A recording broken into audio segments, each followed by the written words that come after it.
Nossa história começa com uma mulher chorando enquanto o narrador diz que existem pessoas neste mundo tão azaradas que você não pode deixar de sentir pena delas. Vemos que essa mulher estava tentando escapar de um monstro bizarro com vários braços que estava atacando outros humanos ao seu redor. O narrador diz que Kansan era uma dessas pessoas. Então cortamos para uma cena de um garotinho assistindo ao noticiário sobre os ataques de monstros. Nele, vemos que os pais de Kansan também morreram enquanto estavam a caminho de buscá-lo na escola. Como se isso não fosse ruim o suficiente, seus parentes não apenas roubaram todos os bens que deveriam ser dele, mas também abandonaram o menino nas ruas para viver como órfão. Mas viver nas ruas deu ao menino uma determinação incrível, forçando-o a comer até comida estragada para sobreviver. Aos poucos, ele conseguiu um emprego, começando a estudar como um homem possesso, dormindo apenas 4 horas por dia entre o trabalho e a escola. Ele era muito talentoso e trabalhador, mas o destino sempre foi cruel e nunca deu um pingo de sorte ao nosso azarado protagonista. Uma série de infortúnios caiu sobre ele quando ele foi fazer um teste. Seu apêndice estourou e ele teve que desistir.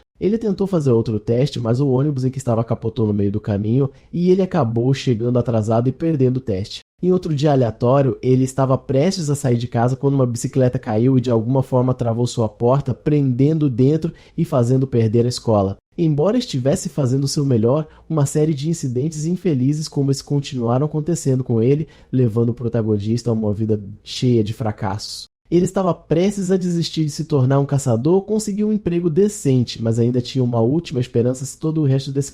Essa esperança era o despertar. Existem pessoas escolhidas pelos deuses que nascem com talentos adormecidos e quando completam 20 anos, esses talentos despertam. O despertar era metade da jornada para se tornar um caçador e é por isso que Khan sempre treinou o máximo que podia para fortalecer seu corpo para o dia de seu despertar. Mas parece que nem isso deu certo para o pobre coitado, porque no dia do exame para determinar sua classificação de caçador, ele recebeu uma classificação F, a mais baixa de todas. O examinador explicou que ele não tinha nenhuma habilidade que se houve 1% de pessoas com talento natural que chegam ao topo. O protagonista faria parte do 1% abaixo do até menos. Para piorar as coisas, o examinador até soltou uma risadinha da situação e, embora tenha se desculpado, tudo isso espimagou o espírito do protagonista. Depois de tudo isso, o tempo passa e a história corta para o presente, onde o protagonista agora tem 25 anos. Vemos uma criatura semelhante a um lobo atacando o protagonista que tenta se defender com seu escudo. Seu esforço para bloquear o ataque é tão intenso que ele acaba quebrando o braço no processo.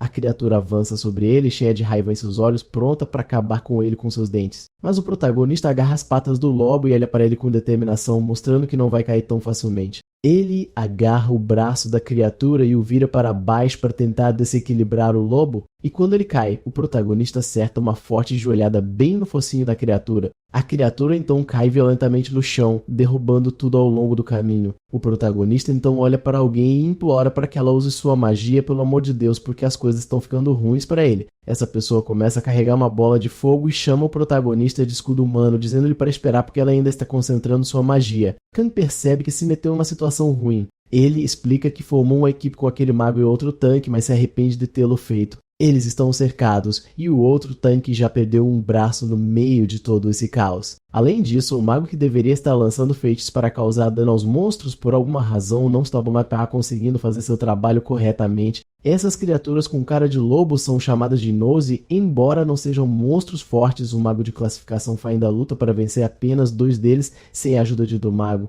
E vemos que um dos Gnolls está se levantando enquanto o protagonista percebe que quase foi morto apenas para cansá-lo. Foi quando o mago finalmente para de enrolar e termina de carregar o feitiço, dizendo ao protagonista para sair do caminho. Ele mira seu arco de fogo nos inimigos e diz que vai acabar com eles com um único golpe. O protagonista e o outro caçador se sentem aliviados porque ele finalmente terminou de carregar enquanto os Gnolls olham para eles com ódio em seus olhos. Então o mago finalmente atira e a flecha voa em direção aos 2 monstros. Mas ele erra e a flecha atinge o chão antes mesmo de atingir os inimigos e eles apenas ficam ali sem entender nada. O protagonista entra em pânico e xinga o mago, dizendo que ele desperdiçou magia atirando a flecha no chão e que agora eles estão perdidos. Mas a conversa deles é interrompida quando o outro caçador deixa cair sua espada no chão. E quando o protagonista olha, o cara está no chão quase sendo devorado por um dos Gnolls. E agora, sem sua espada, ele não pode fazer nada além de pedir ajuda ao protagonista. Mas ele também está ocupado lutando contra outro Gnoll e diz ao guerreiro para aguentar enquanto ele está a caminho. No meio do caos, ele olha para o lado e vê que o mago abriu um portal e percebe que ele está fugindo e os deixando para trás. O mago, com a cara mais descarada possível, diz que viu que todos os três estavam prestes a morrer, então pelo menos um deles deveria sobreviver. E ele até zomba do protagonista, chamando de escudo humano, o que o deixa furioso. O narrador explica que o protagonista era um tanque, geralmente o papel dado a pessoas sem poderes, e é por isso que também eram chamados de escudos humanos. Ninguém se surpreenderia se eles morressem a qualquer momento, já que eram considerados ferramentas descartáveis por pessoas de classificação superior, percebendo que essa é a realidade, que o outro caçador está prestes a ser devorado pelo Gnoll que o ataca. O protagonista chega a pensar em fugir pelo portal, que ainda está meio aberto, já que morrer tentando salvar alguém sem valor seria um fim sem sentido para sua vida. Mas antes que ele possa cruzar o portal, ele é interrompido por alguém que diz que ele foi escolhido por alguém chamado Asmon, o deus dos julgamentos e dos sofrimentos. Ele não entende nada e apenas fica parado em frente àquela parede enquanto vemos que essa pessoa é, na verdade, uma bela mulher com cabelos brancos. O protagonista fica furioso e pergunta para onde foi o portal, aquele que estava ali há um momento. Mas a mulher simplesmente solta um grito absurdamente alto dizendo que a partir de agora ele terá que passar por um julgamento para pagar pelo karma de sua vida passada. Khan não entende nada do que ela está dizendo e só consegue cobrir os ouvidos para se proteger do grito explosivo da mulher. Ele se pergunta o que ela quis dizer com vida passada e então a mulher pula do topo da parede e aterrissa na frente dele, rachando o chão no processo. O protagonista nem tem tempo de processar o que acabou de acontecer quando um gínolo aparece atrás dele e o perfura com suas garras. A mulher então olha para ele naquele estado com um sorriso estranho e pede que ele por favor faça a escolha certa. Então a história corta para aquele outro caçador que estava sendo atacado pelo Gnoll. Ele ainda está vivo, mas lutando para escapar. Ele se pergunta onde tudo deu errado em sua vida e descobrimos que seu nome é Qin Shunzi. Então vemos um flashback da vida deste caçador que ele viveu com seus pais, mas seu pai era um bêbado que batia em sua esposa e incapaz de suportar mais, ela decidiu abandoná-los. Mas não demorou muito para seu pai morrer em um acidente de carro, deixando Qin para viver com seu avô como a única família que ele tinha. Antes que o mundo fosse atacado por monstros, Qin era apenas um garoto normal. Ele morava com sua avó e ajudava no que podia quando crescia. Ele trabalhava como qualquer funcionário assalariado regular, sem se envolver com os caçadores até que algo aconteceu que se tornou o ponto de virada em sua vida. Sua avó desmaiou devido a uma doença rara e os médicos disseram que o tratamento seria muito caro para ele. Sem como conseguir essa quantia absurda de dinheiro, ele percebeu que precisava encontrar uma fortuna de alguma forma, mesmo que isso significasse arriscar sua própria vida. Foi quando ele decidiu se tornar um caçador, mas também falhou no exame de caçador quando completou 20 anos, então as coisas estavam ruins para ele. Mas sua avó era a única família que ele tinha, e ele ia fazer tudo o que podia para protegê-la. Então, com muito esforço, ele acabou conseguindo se tornar um caçador, mas então cortamos para o presente, onde ele está sendo atacado e prestes a morrer. Em suas memórias, Qin se arrepende de aceitar já a proposta de um mago para ir naquela missão, e ele já suspeitava que aquele cara o abandonaria em algum momento. Prestes a perder a luta de força contra o Gnoll, ele pensa em como sua avó ficará quando ele não estiver mais lá para ajudar com seu tratamento. Mas então, do nada, o lobo para de atacar e vemos uma espada atingi-lo bem perto da orelha, pondo fio ao monstro. Qin está em choque e não tem ideia do que acabou de acontecer ou de como ainda está vivo. E para explicar isso, a história volta alguns momentos para quando Khan foi atingido pelas garras do lobo. Aquela mulher aponta para ele e diz que em sua vida passada ele era um demônio e explica que é por isso sua vida atual é cercada por infortúnio. O protagonista não entende nada, nem mesmo como ainda está vivo depois de levar aquele golpe, mas a mulher simplesmente coloca a mão na garra do lobo e ela desaparece como papel. Ele toca seu estômago e percebe que o ferimento do ataque do lobo já cicatrizou como se nunca tivesse acontecido. Então Khan pergunta à garota o que está acontecendo e se ele a machucou. Ela explica novamente que ele era um demônio e vemos brevemente uma imagem de alguém que parece ser o protagonista em uma vida passada. Khan ainda não entende nada, mas a mulher diz que cabe a ele acreditar ou não nela. Mas ela avisa que se ele não resolver o problema com seu karma passado, ele nunca terá uma vida feliz, mas ao completar os testes, ele pode limpar os pecados do seu passado, sem mencionar que ele ganhará recompensas de acordo com a dificuldade deste. Então ele precisa aceitar esta missão porque é a única maneira de ele viver uma vida feliz. Ela então corre em direção ao protagonista, que ainda não tem certeza do que fazer e diz que é hora de começarem o primeiro teste. A missão é escoltar o caçador Qin Shunzi com segurança para fora do mundo em que estão atualmente. O protagonista diz para ela parar de falar bobagem, já que os dois juntos não conseguiam nem lidar com os monstros antes, então o que ele deveria fazer agora? Ela interrompe o garoto tirando uma estranha folha azul brilhante e diz que esta é sua recompensa pela missão. De volta ao momento em que Qin estava quase morrendo, vemos o protagonista correndo em direção aos monstros com uma espada na mão. Os dois Gnolls o notam e um deles já pega um pedaço de madeira se preparando para lutar. Enquanto eles avançam em direção a ele, o protagonista destampa algum feitiço mágico e sai de dentro. Aquela espada que o protagonista estava carregando fica rodeada por aquela magia e vemos que é um feitiço que torna sua lâmina absurdamente mais afiada. Com sua nova força, ele continua avançando em direção aos inimigos, usando seu escudo para bloquear seus ataques. Ele corre pelo campo de batalha com uma velocidade que nem sabia que tinha, desviando de todos os ataques que se aproximavam. No final, ele desliza por baixo de um dos monstros e puxa sua espada para cima. Ele acerta um golpe limpo que perfura completamente o Jnal. O monstro uiva de dor. Aproveitando este momento de distração, o protagonista desfere o golpe final com sua espada. Com raiva nos olhos, ele continua a cravar sua espada e com toda a força que tem enquanto o inimigo tenta usar sua garra para afastá-lo. Mas é muito lento e antes que possa agarrar o protagonista, ele desaba derrotado no chão e nunca mais se levanta. A garra do monstro conseguiu ferir levemente o braço de Khan, que está aliviado por pelo menos um dos Junons ter caído. E naquele momento de descuido, outro João quase morde um pedaço do protagonista, mas ele consegue desviar no último segundo. Khan pragueja ao perceber que sua espada ainda está presa no outro inimigo, e ele terá que descobrir uma maneira de pegá-la se quiser vencer. Ele ouve a voz daquela mulher em sua cabeça, avisando que os testes são feitos para forçar uma pessoa a arriscar sua vida e que ele deveria ter isso em mente. Ele então saca uma pequena adaga e decide enfrentar a bestia de qualquer maneira, saltando sobre ela e dizendo para ela vir até ele com tudo que tem. Ele se defende do ataque de garra do inimigo e, por causa de seu braço ferido, quase deixa cair a adaga,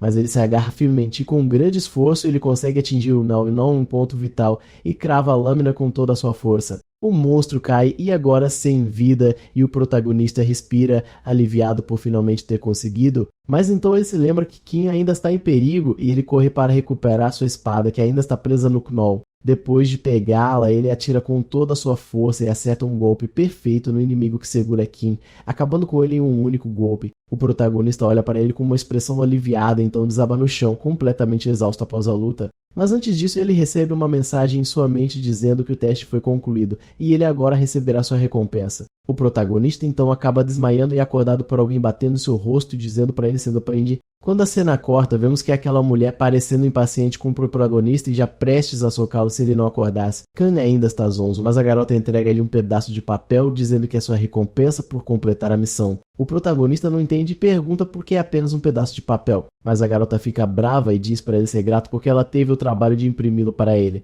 Do nada, o papel se transforma em uma tela de sistema de alta tecnologia e a garota fica surpresa dizendo que os tempos realmente mudaram, aparentemente. Ela termina dizendo que ele ainda não completou a missão e que da próxima vez ele não deveria simplesmente desmaiar do nada.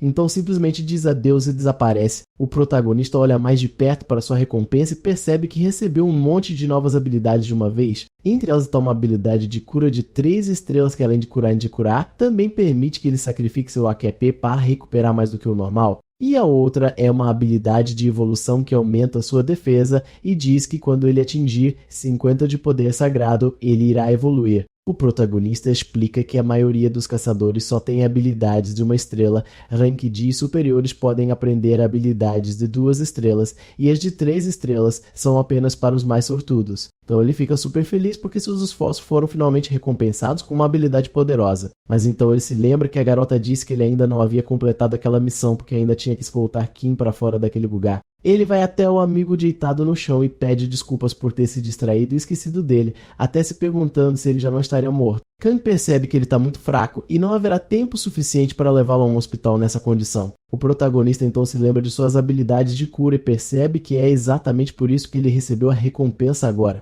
Ele diz a Kim que ele vai ficar bem, então começa a usar sua magia nele. Seu corpo estava gravemente ferido pelos ataques dos Jnal. A magia do protagonista começa a curar completamente todas as suas feridas. Depois disso, a cena corta para o lado de fora no escritório de gerenciamento de caçadores. Vemos aquele mago traidor diante caminhando em direção a uma sala, reclamando sobre por que de repente o chamaram para lá. Ele entra arrogantemente dizendo para eles acabarem logo porque ele está com pressa. Mas dentro da sala estão vários caçadores que confrontam o mago cujo nome é Musumo, dizendo que eles precisam conversar sobre a última missão que ele fez. Mas eles não estavam sozinhos na sala porque o protagonista também estava lá, e quando Moon o vê, ele já está chocado só de saber que o garoto sobreviveu. Os caçadores dizem a Moon para se sentar enquanto ele tenta escapar pela porta, então eles ordenam que ele seja contido. O covarde tenta correr pelo corredor, mas é derrubado por outra caçadora, que o imobiliza dizendo que ele abandonou um camarada durante sua última missão. Ela continua e explica que um comandante de esquadrão abandonar seus camaradas no outro mundo é um crime grave. Moon tenta se safar perguntando se eles têm alguma prova de que ele realmente os deixou lá de propósito, mas a caçadora mostra a ele uma tela e diz que eles gravaram tudo, então ele não tem como negar. Porque quando seu feitiço falhou, ele não hesitou por um segundo em fugir, e isso será usado contra ele no tribunal. Ele começa a surtar ao saber que foi gravado e na sala ao lado o protagonista está apenas ouvindo tudo. A caçadora vai falar com ele e agradece sua ajuda, dizendo que essa evidência ajudará a resolver o caso e acrescenta que deve ter sido muito difícil para ele passar por tudo isso. Segundo ela, houve muitos casos de pessoas matando outros caçadores de Koa no outro mundo, mas ter provas desses casos era extremamente raro. Mas o protagonista diz que, infelizmente, ele sempre grava todas as suas missões e é bom que ele tenha feito isso esta vez também. O narrador explica que era muito fácil para alguém tirar a vida de outra pessoa no outro mundo e é por isso que esses caçadores sempre escolhiam seus parceiros com muito cuidado. No caso de Mon, ele perdeu completamente a compostura quando seu ataque falhou sem nem se sentir culpado. Na mente do mago, eles eram apenas escudos humanos que ele pagou para se sacrificarem em seu lugar. A caçadora comenta que depois de assistir a filmagem, ela viu que o protagonista é muito mais forte do que um simples tanque de ranking e perguntou por que ele está trabalhando como um. Se ele entrasse para o exército, ele receberia armas para ajudar a lutar contra monstros. Mas o protagonista diz que armas de fogo não funcionam bem contra monstros defensivos. E como ele já passou por muito infortúnio nesta vida e prefere não arriscar com essas armas, e é por isso que ele quer ser como um caçador à sua maneira. Após essa conversa, o protagonista deixa o escritório se sentindo aliviado enquanto deseja que Moon passe o resto de sua vida atrás das grades. Mas no caminho ele encontra Kim, que reconhece o protagonista imediatamente. O homem então se ajoelha e começa a agradecê-lo por ter salvado sua vida antes. A história então corta para alguns dias atrás, com Kim acordando no hospital depois de ter sido trazido lá pelo protagonista. Ele começa a se lembrar de tudo o que aconteceu e que antes de desmaiar viu Kang lutando contra os Gnolls para salvar sua vida. Kim percebe que não deveria ter sobrevivido e não entende como o protagonista conseguiu derrotar os monstros ou porque foi salvo por ele, mas ele é interrompido pela voz de sua avó, preocupada porque o garoto está todo machucado. Ela o repreende, perguntando por que ele foi em uma missão tão perigosa por ela,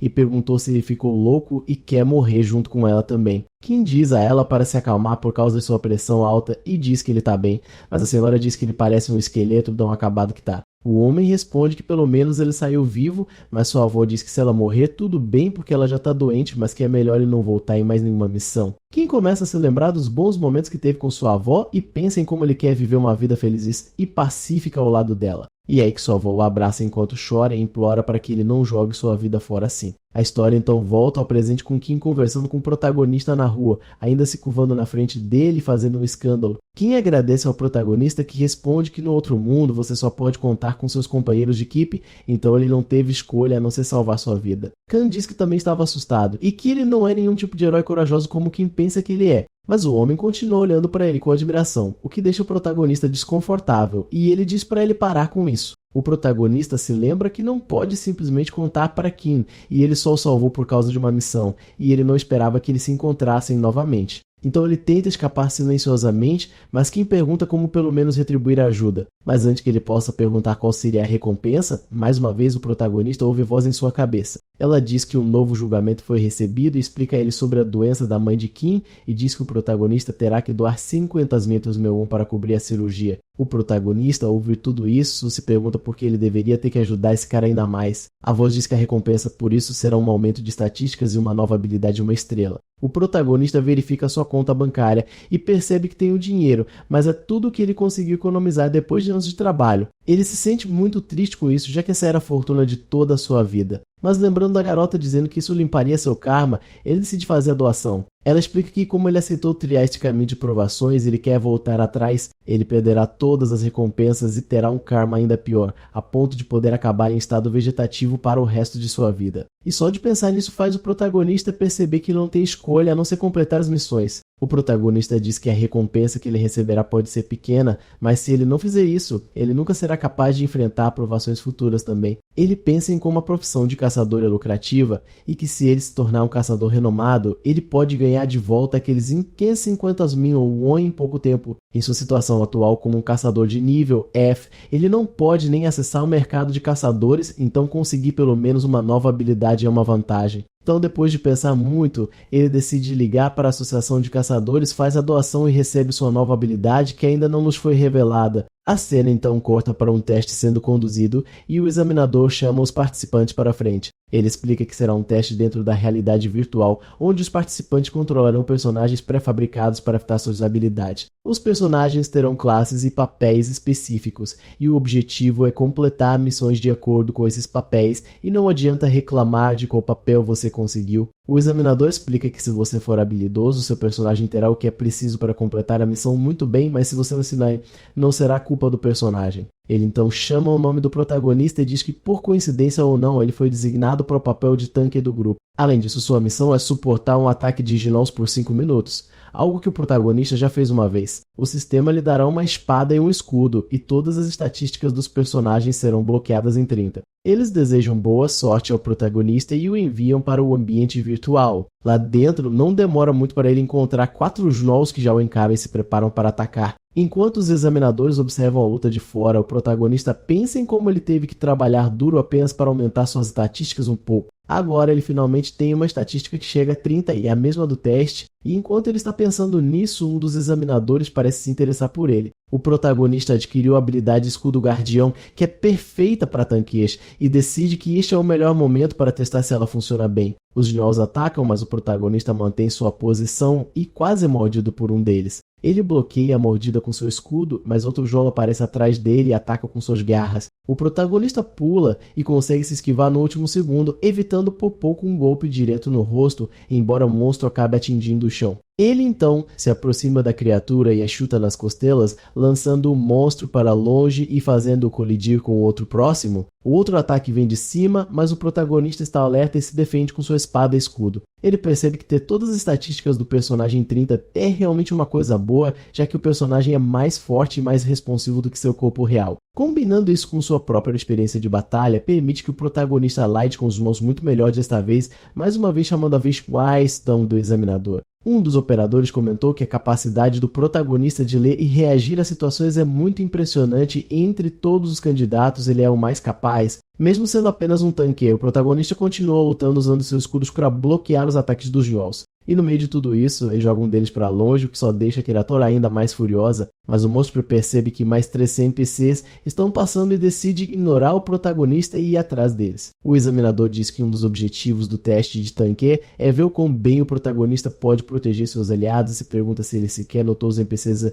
O João então ataca eles, mas é aí que o protagonista finalmente usa sua habilidade Escudo Guardião, que automaticamente atrai a atenção de todos os gnolls para ele de uma vez. Surpreendentemente, o protagonista consegue bloquear todos os 3 ataques, um deles ele bloqueia por trás com sua espada. Os examinadores ficam impressionados e o protagonista explica em sua mente que essa habilidade tem como objetivo redirecionar a agressão do inimigo e puxá-los para o usuário. Ele diz que Azemoth, no processo de limpeza de seu karma, está gradualmente forçando-o a julgar de uma forma mais altruísta, sacrificando-se para o bem do grupo. O papel do tanque é ficar na linha de frente protegendo o grupo, e se algo der errado, eles são os primeiros a cair, e é por isso que há uma demanda tão alta por mais tanques. Houve um tempo em que as pessoas queriam ser tanques porque pagavam muito dinheiro, mas com o tempo as pessoas começaram a evitar esta profissão porque era muito perigosa. O risco era alto, mas a recompensa era igualmente alta, e para o protagonista esta era a profissão perfeita para ele. Para ele, era muito melhor do que apostar tudo em uma vida de burocracia e papelada como outros empregos.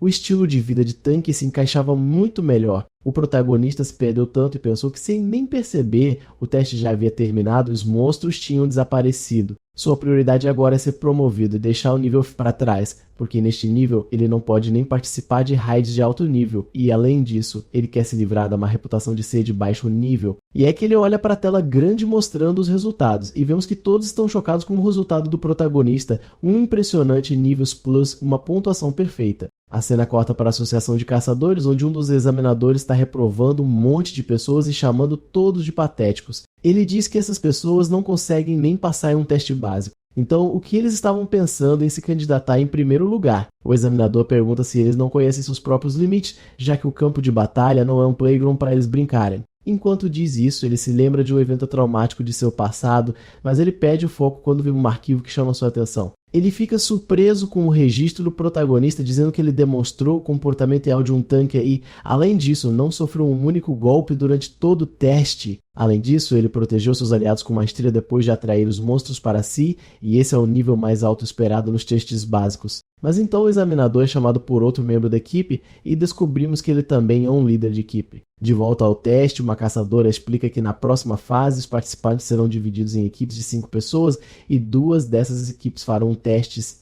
Eles serão teletransportados para uma zona de nível e para passar eles precisarão eliminar todos os monstros nessa zona e apenas aqueles a que mostrarem bom desempenho avançarão. Cada participante será enviado para uma zona aleatória e eles só descobrirão quem são seus companheiros de equipe quando chegarem lá. Os líderes de equipe também serão atribuídos aleatoriamente. Ela começa a anunciar os nomes dos líderes de equipe. A equipe 1 será liderada por um garoto loiro chamado Minyomo. A equipe 2 será liderada por um garoto chamado Johenbyu e ninguém sabe como ele foi parar nessa posição, já que ele já está suando de nervoso. Eles decidem que os 2 líderes vão jogar pedra, papel e tesoura para decidir quem escolhe os membros da equipe primeiro. Minhumo ganha e é chamado para escolher alguém para sua equipe. Ele decide que o primeiro membro deve ser um tanque e Joyanbel comenta que ter uma linha de frente sólida torna os ataques muito mais fáceis desde que o resto da equipe consiga lidar com suas funções. Min escolhe um cara super musculoso para ser o tanque de sua equipe. Quando é a vez de Ju escolher, ele fica ainda mais nervoso e percebe que restam apenas 2 membros. Ele olha para Kan-san e pergunta se ele é realmente um tanque, já que ele é tão magro, mas pelo menos alguém que pode agir como um tanque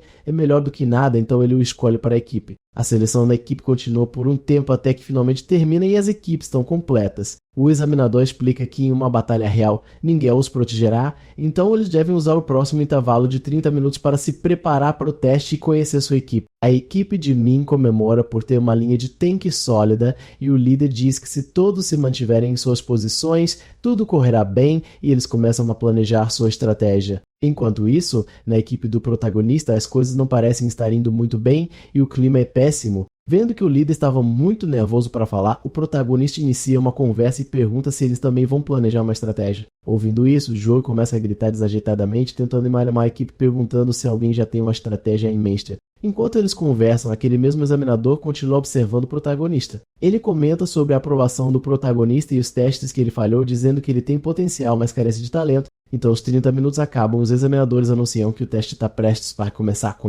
A cena então corta para dentro do ambiente virtual e vemos a equipe de Min caminhando por um campo gramado, cada um vestindo as roupas das classes que foram designadas. É quando o tanque na frente grita para todos se esquivarem e vemos um inimigo aparecer do nada e atingir seu escudo. Min grita para todos se formarem, dizendo que há um grupo de orcs armados à frente deles. O tanque usa sua habilidade chamada Corpo de Ferro, que aumenta sua defesa e continua a bloquear os ataques dos orcs. Min mostra que é um bom líder e ordena que o curandeiro fortaleça que os tanques quando necessário, e diz aos outros para atacar os orcs. O arqueiro dispara uma flecha em um dos orcs, que facilmente a bloqueia com a mão. Mas isso foi apenas uma distração para que o espadachim pudesse entrar por baixo e atacar com sua lâmina. O orc defende e suas armas se chocam. Um dos orcs aproveita a chance para tentar atingir o espadachim de surpresa com seu machado. Percebendo que isso aconteceria, o tanque usa escudo de guardião, a mesma habilidade que o protagonista usou antes, que atrai a atenção do orc que empunha o machado que ataca o tanque, e os dois se envolvem em um confronto entre machado e queado.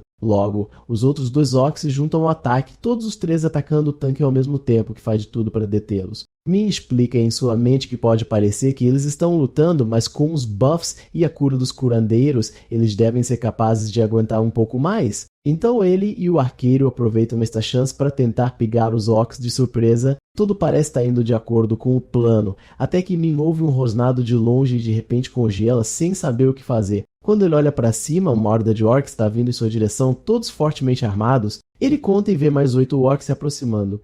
Parece que os 3 primeiros eram apenas um grupo de reconhecimento. Ele ataca um deles e foge, ordenando que todos recuem atrás do tanque. Aquele tanque, cujo nome agora sabemos que é Jun-Su, está lutando para manter os 3 orcs no lugar e está quase perdendo seu escudo. O herói grita com ele, dizendo que ele precisa segurar a linha de frente ou todos vão morrer imediatamente. Enquanto isso, os examinadores estão observando tudo de longe usando seu drone. Então um deles pega o microfone e começa a falar com eles. Ele explica que é algo que os participantes geralmente ignoram. O sistema de classificação do governo não é apenas para homenagear os caçadores. É também para garantir o nível de habilidade de cada patente. As pessoas confiam em um caçador de classificação e para lidar com missões de classificação e por que é isso que espera deles. Um tanque de classificação flutando para lutar contra orcs era esperado. Se ele pudesse enfrentar aqueles orcs sozinho agora, ele estaria testando para uma classificação superior aí. O que ele queria dizer é que para passar neste teste não basta apenas uma pessoa ser habilidosa. Todos têm que ser competentes, ou todos falharão juntos. Mid, que está quase desmaiando, diz que o examinador está certo e se o tanque cair, todos falharão no teste. Ele ordena que os curandeiros deem tudo de si para manter o tanque vivo, diz que enquanto eles fazem isso, ele e os atacantes flanqueiros avançam e atinge um dos orcs com sua espada, quase sendo atingido pelo contra-ataque do inimigo. Enquanto isso, o tanque leva vários golpes e está prestes a perder seu escudo. A batalha continua com o arqueiro acertando tiros nos orcs para chamar sua atenção e os curandeiros fazendo seus trabalhos. Até que após muito esforço eles conseguem completar o teste e sair do ambiente virtual. O tanque, que é o primeiro a sair, cai de joelhos no chão, completamente inconsciente e ferido. Os outros participantes ficam chocados ao vê-lo assim, e uma enfermeira aparece para prestar os primeiros socorros. O resto da equipe também está completamente exausto, mas pelo menos eles são parabenizados por terem conseguido completar o teste. Enquanto o tanque é carregado em uma maca, o locutor diz que agora é a vez da equipe do protagonista. Joe, vendo tudo isso, imediatamente congela e começa a se perguntar se eles realmente ficarão bem. Ele e seu grupo caminham pelo portal direto para um pântano e Joe acha que seu tanque é ainda mais fraco do que o da equipe 2, então ele terá que colocá-lo na linha de frente. E vemos que não só ele, mas o resto da equipe também está pensando nisso enquanto caminham pela lama. Enquanto isso, o protagonista está profundamente concentrado quando, do nada, eles ouvem alguém batendo forte no chão. Joe grita para avisar a todos que algo está se aproximando e diz para eles se colocarem em formação enquanto saca suas flechas, e é quando um goblin armado pula em direção a eles e aterrissa na lama. Como se as coisas não pudessem piorar, os membros do grupo começam a sentir seus pés afundando na lama. O examinador continua observando o teste e explica que geralmente os caçadores analisam cuidadosamente o terreno antes do terreno. Mas neste teste eles não teriam essa chance e precisariam se adaptar ao ambiente no meio da missão, enquanto os goblins não tinham esse problema. Percebendo que as coisas foram para o sul, os membros do grupo tentam recuar enquanto um goblin vem voando com uma faca para atingir qualquer um no caminho. Mas sua faca atinge seu escudo e vemos que Kansan se colocou na frente para bloquear o golpe. Ele crava sua espada no goblin, fazendo com que ele recue agora ferido. Khan então diz para eles se acalmarem para que possam responder aos ataques do goblin. Um dos goblins saca seu arco e mira no protagonista, que desvia a flecha com sua espada, então percebe que os goblins estão coordenando seus ataques. Olhando mais de perto, ele percebe que há uma goblin controlando-os de algum lugar, mas naquele momento não importava porque ele tinha a habilidade perfeita para aquela situação. Ele então ativa sua habilidade chamada Vontade do Guardião, que aumenta a defesa e a regeneração de HP com base no número de inimigos presentes. Isso lhe dá força suficiente para mandar os goblins voando sem nem precisar se mover muito. Tanto o examinador quanto os outros membros da equipe do protagonista estão incrédulos com o que estão vendo. Joe aproveita a chance para gritar para todos atacarem juntos, e eles não perdem tempo. Eles começam a derrotar os goblins um por um, todos inspirados pela força do protagonista, que começa a notar que sua habilidade enfraquece conforme os inimigos desaparecem, né? Sua defesa e regeneração caem enquanto menos inimigos permanecem no campo, e o protagonista acha essa habilidade bastante interessante, mas ainda não acabou porque o protagonista sente um tremor no chão e imediatamente autoriza todos para recuarem. Ele levanta seu escudo para bloquear o ataque, mas quando olha, vê que foi um ataque de um orc de alto nível e ninguém entende porque está em uma zona de rank. Este é um monstro de rank D, então o grupo pensa que algo deve ter dado errado com o teste. Eles se preparam para tentar recuar, mas quando o protagonista olha para o ombro do orc, ele vê as mãos casualmente sentado em cima dele. Enquanto o protagonista se pergunta por que ela apareceu ali de repente, vemos que nem mesmo os examinadores estavam cientes desse monstro. Eles contatam um caçador que estava supervisionando o teste e ele diz que verificaram 3 vezes antes, mas não encontraram nenhum sinal desse orc. Este caçador e seus parceiros dizem que vão interromper o teste porque não podem ver mais participantes sendo eliminados desta vez. O examinador, que estava interessado no protagonista, diz a eles para esperarem e verem o que acontece. Mas o examinador de óculos diz que ele deve estar louco, já que a mídia está observando de perto Zemi desde os últimos incidentes em que caçadores foram eliminados. O caçador, que descobrimos se chamar Kim Jung-min, diz que entende as preocupações, mas ele sabe o que está fazendo e não é do tipo que toma decisões imprudentes. Ele até diz que se as coisas ficarem muito ruins, ele mesmo irá consertar, então eles não devem se preocupar e devem dar mais tempo. Mas 2 outros examinadores pensam que ele deve estar brincando, já que Mayumin já havia sido expulso do campo de batalha por causa desse tipo de comportamento. Mesmo com o risco de mais participantes serem eliminados, o examinador de óculos concorda e apenas diz que Mayuman terá que assumir total responsabilidade se algo acontecer. De volta ao protagonista, Asmon, que parece ter acabado de acordar, diz que este é o 3º teste do protagonista e ele tem que garantir que todos os membros de sua equipe sobrevivam. Se alguém for eliminado pela vida do Orkut, cairá sobre os ombros do protagonista e ele percebe que a voz dela está apenas em sua cabeça, e que ninguém mais ali consegue ouvir a garota. Ela termina a explicação dizendo que se um deles morrer, todo o karma voltará para o protagonista. Mas como ele já passou por algo semelhante, ele vai lidar com isso muito bem agora. Antes que o protagonista pudesse perguntar mais, Asmon se despede e pede para ele fazer o seu melhor, desaparecendo no meio ataque de machado do orc. O protagonista quase leva o golpe direto no rosto, mas consegue desviar no último segundo e o golpe atinge a lama. Vai ser uma batalha difícil. Ele reclama porque acabou de se tornar um Hanki e agora já estão fazendo ele lutar contra um monstro daquele nível. Ele amaldiçoa Asmon e diz que ela e todos os outros querem que ele se vá por causa do karma de sua vida passada. Mesmo assim, desistir não é uma opção para o protagonista e ele diz a todos para se prepararem para atacar porque ele vai segurar os ataques do orc. Ele levanta seu escudo enquanto o orc levanta seu machado, pronto para atingi-lo com força total. Enquanto o orc pisa e joga a lama para todos os lados, o protagonista se prepara para receber o golpe. Ele então se esquiva no último segundo, e espada em punho veste por baixo do orc. A criatura percebe, cheia de raiva, balança seu machado em direção ao protagonista, mas o garoto consegue desviar girando para trás. Naquele momento, ele sente o vento forte do movimento do machado do orc e só isso já é suficiente para fazê-lo perceber que mesmo um golpe do orc seria o fim para ele. Joe, mesmo com medo, saca uma flecha e grita para a equipe que o tanque está lutando para protegê-los, então eles precisam lutar também. Mas todos ali já haviam desistido há muito tempo e estão quase paralisados de medo. Um deles até se pergunta se eles perderam a cabeça no meio daquela situação. O cara até culpa o protagonista dizendo que se ele não tivesse pulado na frente, os examinadores já teriam interrompido o teste. E em vez de fazer algo, ele fica ali se perguntando o que a administração está fazendo enquanto vemos Melman observando obsessivamente. Joe salta e atira suas flechas nos goblins, derrotando 2 no processo. Os outros 2 caçadores, mesmo com medo, ainda ajudam na batalha. Um deles levita uma árvore e a joga no orc. O monstro se vira depois de ser atingido por Joe e tenta atacar eles, mas é parado pelo protagonista que usa sua espada para ferir seu pé. Mesmo com eles atacando com tudo que tem, o orc não cai e fica com mais raiva a ponto de entrar no modo berserker. O protagonista não consegue acreditar que um monstro como aquele ainda pode entrar nesse modo. Mas quando ele menos espera, o orc ataca em uma velocidade absurda. Naquele momento não podemos ver o que aconteceu com Kang, enquanto Melmin apenas observa e Joe só consegue gritar o nome do protagonista. Então, depois de todo o caos, vemos que o protagonista foi lançado para longe pelo golpe do orc. Ele tenta se levantar, mas o orc aparece rapidamente na frente dele e acerta um soco que o protagonista bloqueia com seu escudo. Mas o orc usa sua mão livre para acertar o protagonista com o cabo do machado, derrubando no chão. O examinador de óculos diz que as coisas já foram longe, mas eles devem intervir imediatamente, mas Mengun continua observando silenciosa. Enquanto isso, o protagonista consegue escapar do ogro e desliza para longe, acertando um golpe na perna do monstro com sua espada. Mas como ele já está completamente desgastado, a habilidade Aura de cura do protagonista é ativada e seu HP começa a se regenerar. No entanto, nem mesmo isso foi suficiente para curar seu cansaço.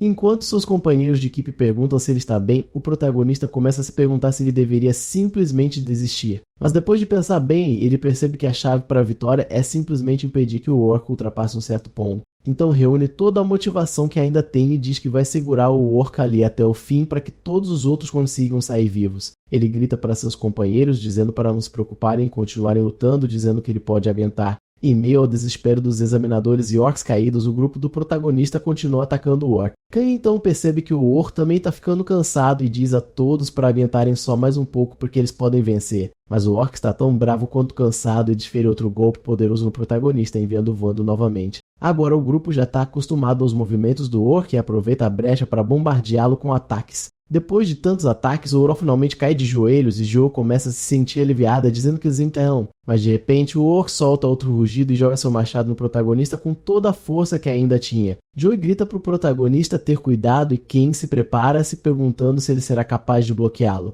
Mas no meio do caminho, ele percebe que algo está errado e que o machado não estava realmente apontado para ele. O machado estava realmente indo em direção ao caçador caçador que havia reclamado do protagonista antes e por causa do caos da batalha, ele havia esquecido completamente que o cara estava ali. Vendo isso, o protagonista entra em pânico imediatamente porque se lembra que se mesmo uma pessoa cair, ele sofrerá uma penalidade em seu karma. Então ele tenta correr em direção ao seu companheiro de equipe, mas a cena corta e ficamos sem saber o que aconteceu. Então vemos o examinador de óculos se desculpando pelo que aconteceu, dizendo que foi um erro deles e que eles vão compensar todos eles pelo risco que correram. Joe e os outros caçadores reclamam dizendo que sabiam que só poderia ter sido um erro, mas o protagonista se sente culpado porque tudo aconteceu por causa de seu karma. Surpreendente Melwyn também se desculpa e diz que assumirá total responsabilidade pelo que aconteceu. Mas quando a cena corta novamente, vemos que o caçador aparece vivo atrás dele, deixando um mistério sobre o que realmente aconteceu no final do teste e como ele sobreviveu. O examinador chama o protagonista e diz que quer ter uma conversa particular com ele. Então o protagonista é levado para outra sala onde servem chá e alguns waffles para ele comer. Melman começa perguntando se é verdade que ele sempre trabalhou como escudo humano nos últimos 6 anos e o protagonista confirma. Ele diz que ficou impressionado com a capacidade do protagonista de se adaptar a situações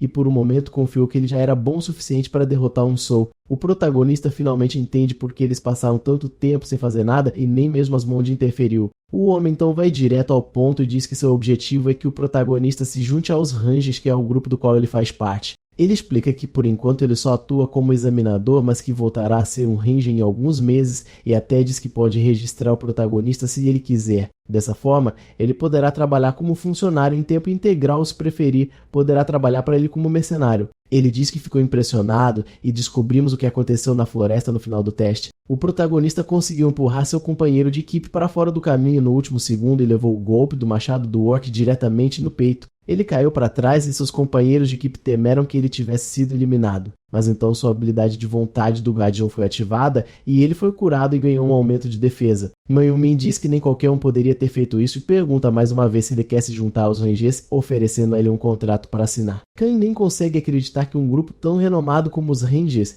que geralmente só recruta casos especiais, decidiu recrutá-lo agora. Ele mal consegue acreditar que é real e pensa em assinar, mas para ele decidir pensar com mais cuidado sobre isso. Como os Rangers lutam contra monstros invasores e às vezes viajam para outros mundos em suas missões, Ciriulus ali é o lugar perfeito para Asmund mexer com o protagonista. E por falar nela no momento em que o protagonista toca no contrato, suas letras mudam e aparece uma mensagem dizendo que o quarto julgamento está prestes a começar. Ele deve se juntar aos Rangers e se dedicar a proteger o mundo. Se ele for bem sucedido, receberá uma nova informação especial, então o protagonista, sem escolha, decide aceitar. O protagonista até esfrega os olhos para verificar se leu corretamente. E ao fazer isso, ele vê outra página afirmando que pode concluir este julgamento apenas aceitando a oferta. Ele fica irritado com Aslan porque ela nem o deixou ler o contrato primeiro. E se houver algo pior no contrato de Mayoman, sem mais nada a fazer, ele aceita a oferta e Mayoman fica surpreso por ele ter concordado tão rapidamente. Ele não tinha ideia de que havia uma deusa manipulando o protagonista, mas o protagonista diz que só aceitará se puder entrar como mercenário. Dessa forma, mesmo que Mayoman seja seu chefe, ele ainda poderá escolher quais missões aceitar. Como a condição do julgamento era apenas aceitar a proposta, ele decide que só aceitará as missões que Asmund o obrigar a escolher. Mayumin aceita e agradece ao protagonista por sua cooperação, mas internamente ele não parece muito feliz por ter acabado se tornando um mercenário. Ele então assina o contrato e diz que é hora de ir, levantando-se para sair da sala. Mas naquele momento, algo bizarro acontece. O protagonista se sente estranho e, do nada, várias almas parecem deixar seu corpo de uma vez, fazendo com que ele perca o equilíbrio. Mayumin pergunta se o protagonista está bem, que ainda está ali parado, sem entender o que acabou de acontecer com ele. Khan diz que está bem, mas em sua mente ele não tem ideia do que aconteceu. Ele viu várias imagens bizarras e percebe que esta deve ser a informação especial que recebeu. Seja o que for que ele viu, não vamos descobrir por agora porque a história corta para uma semana depois. Khan-san aparece em um terminal de ônibus usando um gorro e parece muito frio onde ele está. Ele menciona que a informação que recebeu era sobre sua vida passada como demônio. O protagonista recebeu tudo isso logo após assinar o contrato e o fez se sentir tão tonto que teve que correr para o banheiro para se recuperar. Esta informação disse a ele para ir para Xion, na província de Gongwon, onde ele teria que passar por uma masmorra. E se ele fosse bem sucedido, receberia um fragmento de memória de sua vida passada. O protagonista acredita que o Monte está realmente tentando transferir as memórias daquele demônio para sua mente. O protagonista explica que quando o mundo se conecta com outra realidade acima do solo, chama-se Link, mas quando se conecta com uma abaixo, é uma masmorra. Eles são difíceis de acessar porque estão no subsolo, e quando uma nova masmorra se abre, as pessoas próximas a descrevem como o inferno se abrindo. As memórias da vida passada do protagonista devem estar em algum lugar naquela masmorra não registrada. Parado em frente à caverna que leva à masmorra, o protagonista diz que não sabe porque Asmund quer revelar essas memórias a ele.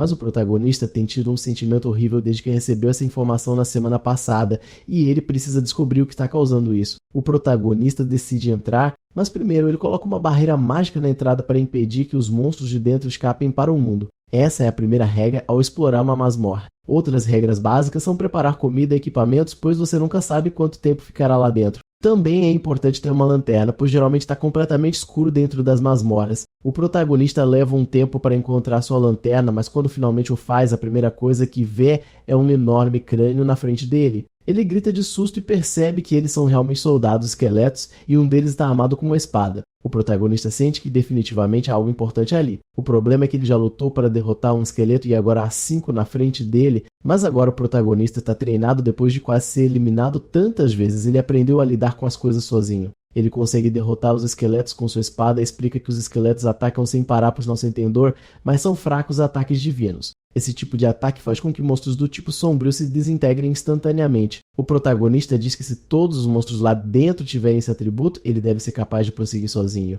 Ele faz alguns alongamentos e diz que estava se sentindo estranho antes de entrar as mas agora essa sensação está desaparecendo lentamente quanto mais fundo entra. Kang até pensa que Ezemont pode ter finalmente decidido dar a ele um presente de verdade depois de todos os julgamentos que ele suportou até agora. Já que ele chegou perto de ser eliminado tantas vezes, ele merecia pelo menos uma recompensa e bem na frente dele aparece um baú de tesouro. Ele corre feliz em direção ao baú e agradece a Azemon pelo presente, mas ele falou cedo demais porque uma enorme criatura aparece das sombras e atinge o protagonista com força com um golpe que o faz deslizar para longe. O dono da arma, que agora vemos ser uma bola de aço com uma corrente a ondular, um cavaleiro sem cabeça cavalgando seu curso enquanto gira a bola de aço. Ele joga o objeto em direção ao protagonista, que se abaixa bem a tempo e usa sua magia para afiar sua espada, assim como fez na luta contra os Gnolls. Mas desta vez a armadura do Dulaio prova ser muito mais forte e nem sequer é arranhada pela espada do protagonista. Ele está tão focado que nem percebe a bola de espinhos vindo em sua direção com força total. O protagonista tenta bloqueá-lo com sua espada,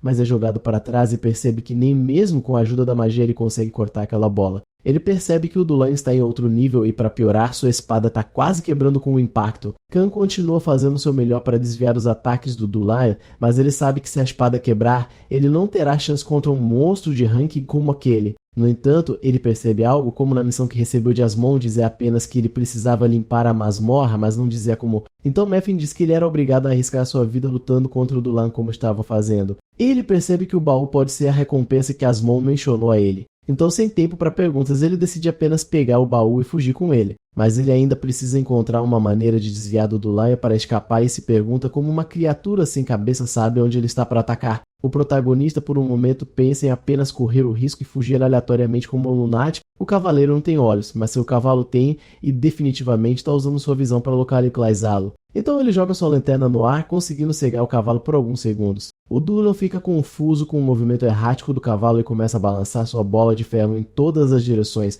mas o protagonista aproveita a chance para fugir com um baú. Em meio a todo esse caos, o cavaleiro consegue ver para onde o protagonista foi e aponta para ele. Mas Kang não é estúpido. Ele não espera por perto, sai correndo em direção à entrada da masmorra. Só que ele havia esquecido da barreira que ele mesmo colocou ali e explica que a barreira não apenas bloqueia monstros, também prende humanos lá dentro e leva tempo para desativar. Mas por um golpe de sorte, pela primeira vez na vida do protagonista, a barreira desaparece instantaneamente e ele consegue sair da caverna em uma única peça. A caverna então desaba, selando a entrada, e o protagonista percebe que agora não precisará mais usar a barreira para selar o local. Depois de toda essa provação, o protagonista finalmente tem tempo para abrir o baú e dentro dele há uma habilidade. O protagonista decide beber o frasco que continha a habilidade e isso aprimora sua habilidade de escudo de guardião, aumentando sua cura e defesa. Ele não sabe se deve se sentir feliz ou triste com isso, já que apenas suas habilidades de tanque continuam ficando mais fortes. Depois disso, Yabria decide abrir a garrafa de água. Enquanto pensa em como costumava pensar que toda essa conversa sobre vidas passadas era uma bobagem, mas tudo que Asmon disse até agora se tornou realidade. O protagonista diz que não se importa com a interferência divina, mas se recuperar suas memórias o ajudará a alcançar a vida que deseja, então ele fará o que for preciso. Ele então bebe o líquido daquela garrafa e começa a ter uma visão do passado. Nessa visão, um espadachim chamado Zhang Yun, de algum lugar chamado Volcanoc, acabou de derrotar vários guerreiros sozinho e jura em seu nome que derrotará um certo demônio maligno. Ele aponta sua espada para uma figura no meio do campo de batalha e a chama para a batalha. A criatura voa para o guerreiro que saca sua espada, mas a luta não dura muito. A cena corta e o guerreiro está deitado no chão completamente derrotado, se perguntando por que isso aconteceu. Enquanto o demônio está no meio do campo de batalha, o guerreiro pergunta por que ele tirou a vida de tantas pessoas inocentes. Ele se lembra de várias famílias felizes e, em seguida, a memória corta para uma criança chorando no meio do campo de batalha. O demônio coça a cabeça e se pergunta o que o guerreiro quer dizer ao perguntar o motivo do que ele faz. Ele se aproxima do guerreiro caído e, quando revela seu rosto, vemos que ele se parece exatamente com Kansan, e então ele responde que o motivo é simplesmente porque ele gosta. O guerreiro está chocado com a resposta ou não tem tempo para processá-la porque o demônio o ataca imediatamente depois. É quando a memória termina e o protagonista se encontra de volta na floresta, em frente ao baú. Apesar da visão traumática, pelo menos o protagonista percebe que ganhou duas novas habilidades para usar. A primeira é o Ki do demônio. Além de um aumento de ataque permanente, também aumenta seu ataque cada vez que o protagonista derruba alguém. E se ele fizer isso sem as a habilidade sobe de nível. A segunda é a primeira forma da espada demoníaca. Ela desencadeia um golpe devastador que aumenta o ataque do protagonista e inflige status negativo ao inimigo. Enquanto pensa em suas novas habilidades, o protagonista começa a ter mais lembranças de sua vida atual, começando de quando perdeu seus pais e seus parentes brigaram pela herança, até mesmo a época em que seu ônibus capotou, deixando várias pessoas feridas. O protagonista então percebe que todas aquelas coisas ruins só aconteceram por causa dele e das coisas horríveis que ele fez em sua vida passada, desde a perda de seus pais até todas as pessoas que sofreram acidentes apenas por estarem perto dele. Em meio a toda essa tristeza, o protagonista recebe uma ligação de alguém chamado Jun Min-hyuk, que parece conhecê-lo e pergunta se ele quer ajudar com um pequeno trabalho. A cena corta e o protagonista vai encontrar Min-hyuk em um restaurante. Ele diz que já faz um tempo que eles não se veem e que ouviu dizer que o protagonista foi promovido. Ele perguntou novamente se o protagonista quer se juntar à sua equipe de gestão na Chiosen, mas o protagonista ainda está se sentindo mal e pergunta do que ele está falando. O protagonista acha estranho porque essa é a empresa número 1 do setor, então por que eles estariam interessados nele? Mas mais importante, Min-hyuk tinha parado de ser um caçador há muito tempo. O protagonista não sabia por quê, mas pelo menos agora ele estava trabalhando em uma boa empresa. Antes de pensar se deve aceitar ou não, o protagonista mais uma vez tem outro flashback de uma das tragédias que lhe aconteceram. Nesta, ele estava andando scooter a caminho da escola. Ele estava com outro colega quando ambos caíram. O protagonista diz que não está machucado, mas o outro garoto reclama em sua mente porque toda vez que ele anda com o protagonista, eles sempre caem.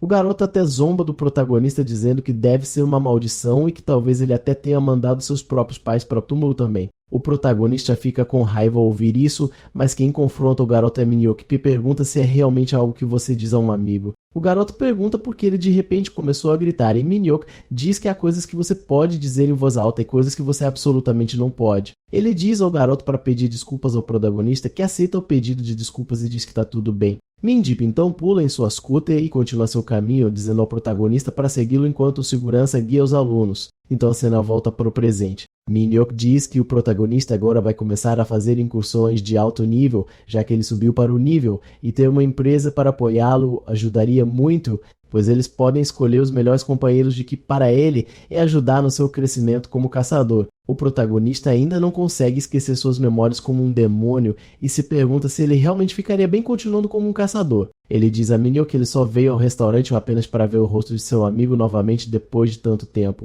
O protagonista ia perguntar algo a ele, mas ele é interrompido quando Min-hyuk diz que o protagonista provavelmente não foi promovido por causa de suas habilidades e diz que se ele se tornou nível I, foi provavelmente graças a algum examinador que sentiu pena dele. Afinal, mesmo um caçador fracassado pode ir longe com a ajuda de alguém assim. Ele continua falando com o protagonista, tentando convencê-lo a se juntar à empresa, mas de repente o protagonista sente algo estranho. Ele tem outra visão do passado quando ainda era um demônio e começa a se sentir mal como antes. Min-hyuk fica preocupado e pergunta se ele está bem, dizendo que se ele está se esforçando demais, então ele realmente precisa de um agente como ele. Mas o protagonista se sente assim porque acabou de receber uma mensagem no celular dizendo que ele havia se juntado oficialmente à Ocean.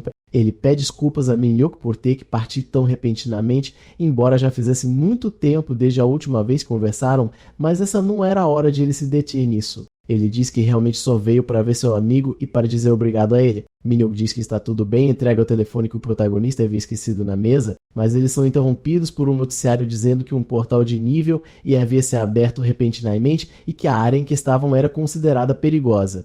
Mignevich diz que eles precisam encontrar um abrigo e o protagonista diz a eles para seguirem as pessoas correndo para os abrigos, mas então um monstro parecido com um lagarto carregando um tridente gigante invade a janela, quebrando tudo. Ele derruba as mesas e pousa em cima de um dos clientes que se tenta desesperadamente escapar do monstro. O homem grita por ajuda enquanto sua esposa observa preocupada. Incapaz de fazer nada, o protagonista percebe que tem que fazer alguma coisa. Mievik agarra seu ombro e diz que eles precisam sair dali rapidamente porque mais monstros como aquele chegarão em breve e ninguém culparia o nível e por fugir para se salvar. Ele diz ao protagonista para parar de agir como um herói e sair dali antes que eles o despedacem, mas o protagonista mais uma vez se lembra de seu passado. Khan vê que o monstro já tem outro humano empalado em seu tridente e está prestes a fazer o mesmo com o homem no chão. O protagonista sabe que não pode deixar isso continuar. Ele continua tendo flashes das pessoas que aniquilou em sua vida passada. Ele finalmente se decide e ativa sua habilidade de espada demoníaca, atacando o inimigo e atingindo com um golpe direto. O monstro é lançado para longe e o velho se reencontra com sua esposa, enquanto Minhyuk fica ali, atordoado com a habilidade do protagonista. Khan diz que agora ele é diferente de quem ele era em sua vida passada e diz a todos para fugirem antes que mais inimigos cheguem. Enquanto Minhyuk olha para o protagonista em completo choque, o garoto diz que provará a todos o quanto ele mudou. A cena então corta para algum tempo depois do ataque. A polícia chegou e está ajudando os civis que sobreviveram ao ataque dos homens lagarto. Minhyuk está ao telefone com alguém e a pessoa pergunta se ele conseguiu recrutar o protagonista ou não. Ele diz que não e que foi um recrutamento difícil, o que deixa a pessoa do outro lado bastante irritada. A pessoa diz que ele não consegue fazer nada direito e que, independentemente de câncer nível full, Minhyuk deveria ter usado a reputação da empresa para convencê-lo. Minhyuk tenta se desculpar, mas a pessoa já está farta e simplesmente desliga a ligação na cara dele. O homem respira aliviado, começa a relembrar a luta do protagonista contra os monstros, dizendo que ele nem realmente conhece mais Khan. De volta ao protagonista, vemos que, embora o restaurante esteja seguro, ainda há mais homens lagarto atacando os civis. O protagonista está lutando com todas as suas forças para tentar salvar a todos, mas os inimigos estão começando a se acumular e está ficando difícil para ele sozinho. Ele decide usar o escudo dos testes para atrair a atenção do inimigo para ele, mas isso não funciona porque há muitos inimigos e nem todos estão olhando em sua direção. Ele percebe que está em desvantagem, mas sabe que reforços chegarão em alguns minutos, então ele só precisa aguentar e proteger a todos até lá. Um dos homens lagarto quase atinge o protagonista com sua lança, mas ele ativa a habilidade da vontade do guardião e aumenta sua defesa novamente. Com isso, ele fortalece seu escudo e atinge o inimigo, desviando seu ataque. O bom é que, com tantos inimigos, ele pode usar a habilidade que aumenta sua defesa quanto mais inimigos estiverem no campo. O protagonista aproveita todos esses buffs para atacar os inimigos com sua espada e consegue derrotar alguns. Mas ainda há muitos de pé, o que poderia se tornar um grande problema para o protagonista se ele não tomar cuidado, ou pelo menos poderia ser, se não fosse pela nova habilidade que ele ganhou, o Ki do demônio, que aumenta seu ataque cada vez que ele derrota um inimigo. O protagonista se distrai por um momento enquanto olha para sua espada, mas o grito de um civil o traz de volta à realidade. O exército finalmente chega e os soldados começam a atirar nos homens lagartos sem parar até que recebam ordens para isso. O líder do pelotão comanda os soldados para se dividirem e procurarem cada canto dos edifícios por sobreviventes. Em seguida, vemos vários soldados ajudando os civis feridos e eliminando quaisquer criaturas que pareçam em seu caminho. Mas quando um deles vasculha os escombros do prédio, ele encontra o protagonista completamente destruído no chão, segurando apenas sua espada manchada de sangue. O soldado reconhece o protagonista e o leva ao seu superior, onde eles assistem a uma gravação da luta que aconteceu no prédio momentos antes. O protagonista é mostrado enfrentando todos os homens lagartos sozinho, cortando-os um por um com ódio nos olhos. Vendo isso, o oficial comandante pergunta se ele é um Ranger, mas eles não sabem e simplesmente dizem que o protagonista apareceu do nada e começou a destruir os monstros. Eles presumiriam que ele é apenas um caçador bancando herói, mas felizmente nenhuma vida foi perdida por causa disso. O comandante ordena que identifiquem o protagonista e o prendam porque não importa se suas intenções eram boas. Se eles deixarem caçadores incompetentes continuarem fazendo isso, eles terão uma grande dor de cabeça no futuro. Mas o soldado diz que o problema é outro, a julgar pelas condições do protagonista, eles nem conseguem dizer se ele ainda estava vivo depois de tudo aquilo. Felizmente, o protagonista acorda e vemos que o soldado que o salvou era Kim Shunzi, o mesmo cara que ele salvou na masmorra no início da história. O protagonista se lembra dele e se pergunta como foi a cirurgia da avó dele, mas ele ainda está muito fraco para perguntar. Kim perguntou sobre seus ferimentos e se ele realmente conseguiu derrotar todas as criaturas sozinho, mas o protagonista apenas se levanta dizendo que precisa ir. Khan se levanta e dá alguns passos, mas Kim diz que ele não iria longe nessas condições. E com certeza o protagonista anda apenas alguns passos antes de cair no chão e Kim percebe que seus ferimentos são piores do que ele pensava. O caçador diz que como protagonista Hank F, se o pegarem nesse estado, ele definitivamente será preso. Então Kim, mostrando que ele é um cara muito bom, diz que não vai deixar o homem que salvou sua vida ser preso assim. Então ele carrega o protagonista nas costas e o leva embora sem contar para ninguém,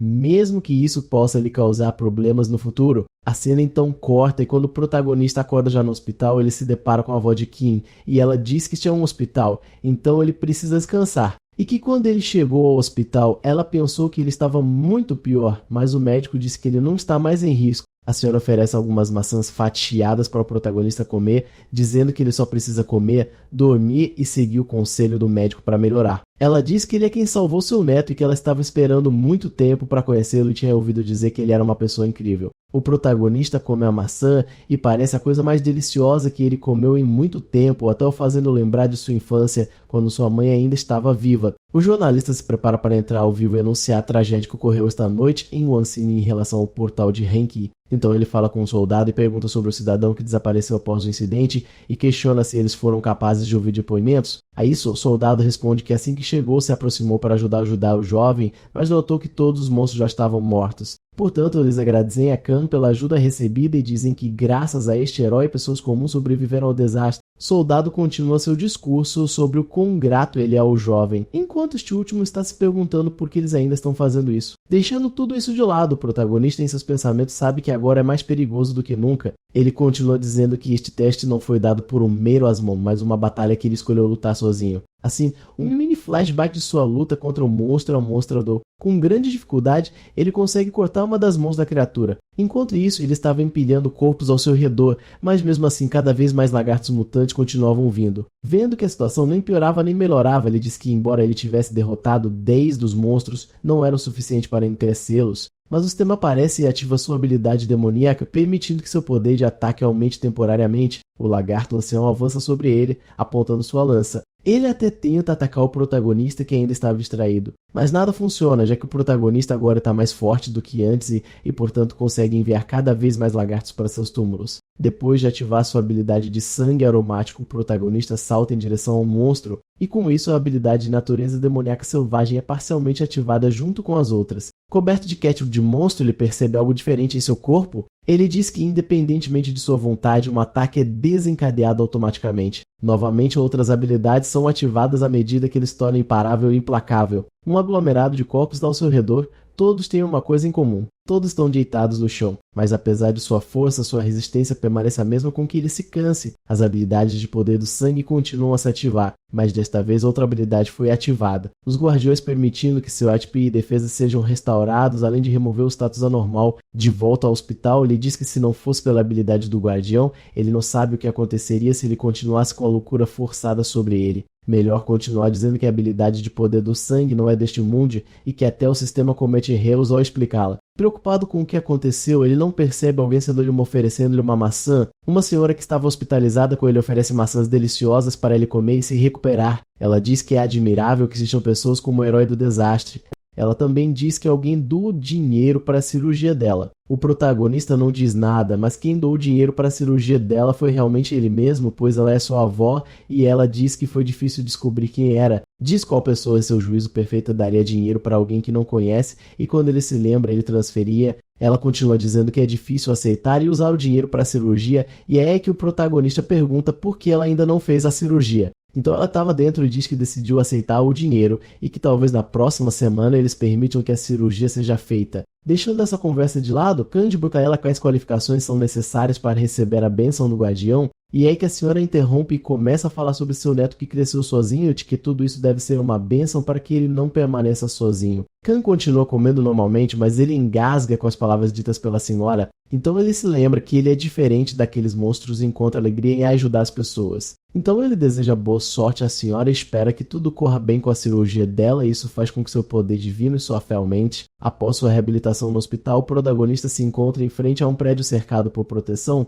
Ele arregaça as mangas e com convicção diz que precisa encontrar mais informações sobre o poder do sangue demoníaco. Ele continua falando sobre como é difícil usar essa habilidade em combate real e é por isso que ele veio praticar o controle em um centro de treinamento. E com isso, ele diz que, embora seja um centro de treinamento, deve ajudar muito no início. O cara que gerencia as entradas do local confirma a entrada do protagonista e diz que, uma vez confirmado, ele não pode sair até completar um mês. Então o protagonista diz que está tudo bem e o atendente informa que ele receberá mais detalhes ao entrar e falar com o sistema. Um inspetor o chama e diz que ela o guiará até a entrada da sala de treinamento. Desta vez, seguindo a instrutora, ele percebe que as coisas mudaram um pouco, pois não havia um cara antes. A inspetora informa que ele terá 20 monstros para lutar e se ele terminar todos no mesmo dia, eles terão que esperar 24 horas para serem reabastecidos. Então ela diz que vai trancar a porta e o protagonista diz ok. Finalmente ele poderá treinar para se tornar mais forte, mas enquanto ele se preparava, a mulher o chamou. Virando-se para a porta, a mulher diz que um 5º estágio de provação foi atribuído devido ao karma de uma pessoa má. Ela informa que o tempo dentro daquela sala passará mais lentamente e ele terá que sobreviver 30 dias lá fora e 300 lá dentro. Com isso, ela pesa a mão e diz que o poder da recompensa é mais 5 níveis divinos. Isso deixa Khan sem palavras e em choque. Um mês se passou desde sua entrada e agora o sistema informa que o treinamento acabou e que ele deve sair após a limpeza. Depois de sair da sala de treinamento, o MC entrega um pequeno cartão à recepção. A recepcionista o parabeniza por concluir o treinamento e nota um tipo diferente de aura vindo do nosso herói. Então mostra um corpo completamente diferente daquele que entrou naquela sala. Desta vez seu corpo se parece com o de Rainy e Dino. Então ele decide ter um novo visual para parecer mais apresentável. A cabeleireira estava lavando seus lindos cabelos. E depois disso, o MC relaxa pacificamente em uma banheira grande. Lavado e com o cabelo cortado, ele vai para um restaurante. Ele come uma boa refeição, enquanto aprecia a atmosfera calma. Ele estava com tanta fome que quase comeu a tigela também. Então ele sai do lugar desfrutando de um delicioso sorvete. Ele finalmente chega em casa e abre a porta, mas rapidamente corre para o banheiro querendo se aliviar. Ele bate a porta e a tranca, deixando sua bolsa do lado de fora. Aliviado após fazer um cocô enorme, o MC desaba no chão de exaustão. Horas se passam com ele deitado e o sistema aparece parabenizando-o por ter passado na 5ª provação. Um novo dia, uma nova oportunidade e desta vez estamos em Som Bumbum. Goblins fortemente armados com porretes aparecem destruindo os arredores. Alguns já estão na mira, prontos para serem derrubados. Com os alvos confirmados, a ordem é dada para expulsar aqueles monstros. É realizado, mas não é muito eficaz, pois os goblins são resilientes. Sedento por sangue, o goblin continua destruindo tudo na área. Um soldado esvazia seu clipe no monstro, mas ainda assim, a besta continua correndo em direção aos soldados. Ele tenta usar uma porta de carro como escudo para desviar das balas. Isso não é suficiente e ele acaba sendo atingido. Então o cara fica aliviado por ter conseguido derrubar um goblin de primeira classe. Todos se retiram da área e entram no caminhão militar. O cara fala ao telefone com outra pessoa, pedindo-lhes para serem cuidadosos lá fora. Então o de cabelo castanho pergunta se o cara estava falando com seu irmão mais novo e Shun-Sik responde que sim, ele estava. O de cabelo castanho diz que o cara se preocupa muito com o irmão, enquanto o outro diz que não e que não faz sentido. Ambos estão segurando o telefone para olhar a foto do irmão mais novo. Percebendo o comportamento do cara, ele avisa que esse tipo de coisa é um sinal de alerta. Enquanto eles estão conversando, um recruta aparece e diz que o inspetor está procurando por Mr. Kenshun. Isso deixa o guerreiro de cabelo castanho em choque ao ouvir que o inspetor está chamando por ele. Uma mulher chamada Mignon se apresenta como repórter. Completamente desconfiado da mulher, o cara pergunta se ela realmente é repórter. Tudo que a mulher quer saber sobre o guerreiro de nível e que chamou a atenção com suas habilidades fora do comum. Ao ouvir que a mulher só quer saber mais sobre as habilidades do nível Lee, Shun se recusa a falar sobre isso. A mulher diz que entende não querer expor a identidade da pessoa que eles esconderam, mas afirma que veio apenas porque compartilha dos mesmos pensamentos. Mesmo assim, isso não é suficiente para ganhar a confiança de Chesmet Shun. A repórter diz que alguém que realmente quer manter alguém em segredo não o exporia assim, e todo esse entusiasmo parece mais vaidade do que qualquer outra coisa. Percebendo que foi encurralado pela mulher, o cara começa a suar como uma panela no fogão. Então, a mulher puxa algo de sua bolsa e diz que sabia que não conseguiria nada dele nem sua pressão máxima. Então, a mulher entrega um pacote para o cara. Do nada, o motorista do caminhão chama, fazendo com que ele pegue rapidamente o pacote sem questionar o conteúdo. A mulher, por sua vez, parece satisfeita por ter feito seu trabalho. De volta ao dormitório, ele segura o pacote enquanto seca o cabelo. O conteúdo dentro do envelope nada mais é do que um pequeno presente da repórter que queria expressar sua gratidão. Sentando-se, ele começa a abrir o envelope para ver o que tem dentro. Dentro havia papéis mostrando transferências bancárias em nome de Kansan. Shun está sentado no banco se recuperando de seus ferimentos quando é explicado que tudo isso aconteceu depois de ser salvo por Khan. Ele percebe que as coisas não podem continuar como estão, então ele age. A primeira coisa que ele faz é oferecer café para as enfermeiras do hospital. Ambas agradecem, pois estavam com muito sono devido ao longo turno. Com isso, ele aproveita a oportunidade para perguntar sobre as contas hospitalares não pagas. E é aí que ele é interrompido porque alguém estava realmente procurando por ele para discutir isso.